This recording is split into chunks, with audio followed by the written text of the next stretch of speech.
কেউ তার নিজের বাসস্থান ছাড়তে চায় না,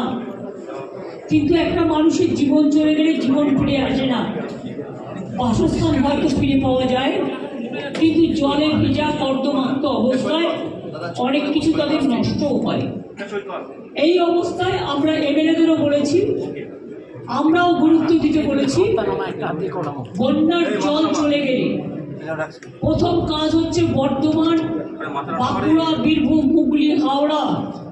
নদিয়া থেকে শুরু করে বাঁকুড়া, যতগুলো জায়গা আছে, উত্তর 24 পরগনা, দক্ষিণ 24 পরগনা, যে জেলাগুলো শস্য ভাণ্ডার, যাদের শস্য নষ্ট হয়েছে,